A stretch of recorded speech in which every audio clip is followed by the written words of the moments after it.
Bloque 2, de mediados del siglo XVIII a mediados del siglo XIX. Tema: ¿qué importancia tuvo el liberalismo económico y político en el mundo? Subtema: transformación de los sistemas políticos y nuevas ideas. El régimen absolutista fue una forma de gobierno que se desarrolló en Europa entre los siglos XVI y XVIII. Algunos representantes fueron Luis XIV de Francia en 1643 a 1715 y Carlos III de España de 1759 a 1788. Conflictos imperiales. La Guerra de los 30 Años inició en 1618 y finalizó en 1648. Inició como una disputa entre católicos protestantes que se convirtió en una lucha entre naciones. La clasificación del mundo natural. Tanto Linné como Buffon realizaron importantes contribuciones al desarrollo de la ciencia de la clasificación de los seres vivos, e influyeron en naturistas como Lamarck y Darwin. Revoluciones atlánticas. En el siglo XVIII fue la independencia de Estados Unidos, que se separó de Gran Bretaña, y la caída de la monarquía francesa en 1789, provocada por un movimiento social. Gracias a estos procesos, el liberalismo comenzó a convertirse en ideología dominante en Europa. De súbditos a ciudadanos. Los súbditos dependían de la voluntad del monarca, mientras ahora los ciudadanos hacen valer sus derechos de acuerdo a la Constitución que lo marca.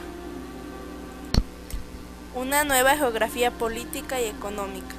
En Europa, la Revolución Francesa provocó un conflicto armado que abarcó todo el continente, y se produjo la caída del Imperio Español en América. Sudamérica. La primera colonia en obtener su independencia fue el Virreinato de La Plata. Santa Alianza.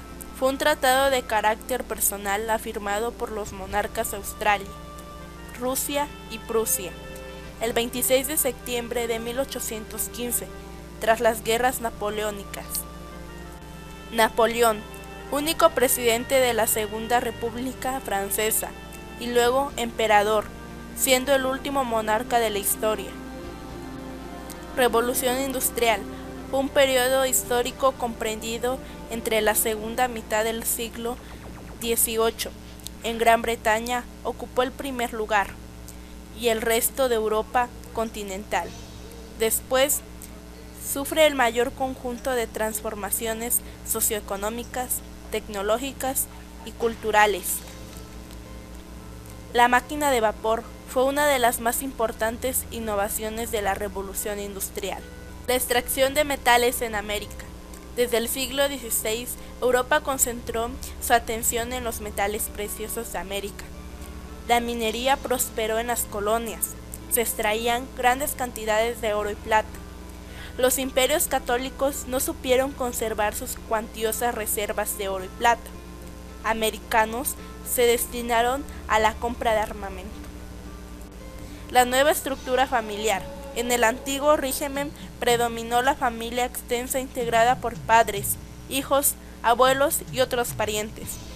Con la Revolución Industrial, los campesinos y los artesanos emigraron y la unidad familiar se rompió. Contrastes entre el campo y la ciudad. Las ciudades industriales, los paisajes saturados de edificios, tiendas, fábricas, bajo un cielo manchado por humo de las industrias. Mientras tanto, una parte de campesinos vivía en el campo, otras se trasladaban a ciudades, incrementando las áreas rurales. Romanticismo, un movimiento político y cultural que se originó en Alemania y se expandió por Europa. Nuestro entorno.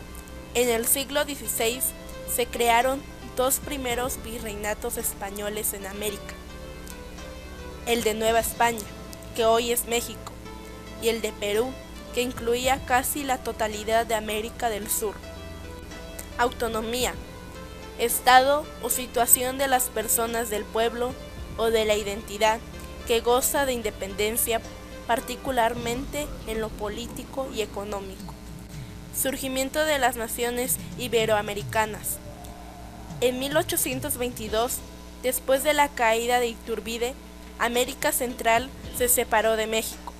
El Virreinato de Nueva Granada en 1819 se declaró formalmente la Gran Colombia. La doctrina Monroe. Los intentos de la unidad hispanoamericana y los conflictos de las fronteras. En diciembre de 1823, el presidente norteamericano James Monroe inició la doctrina Monroe.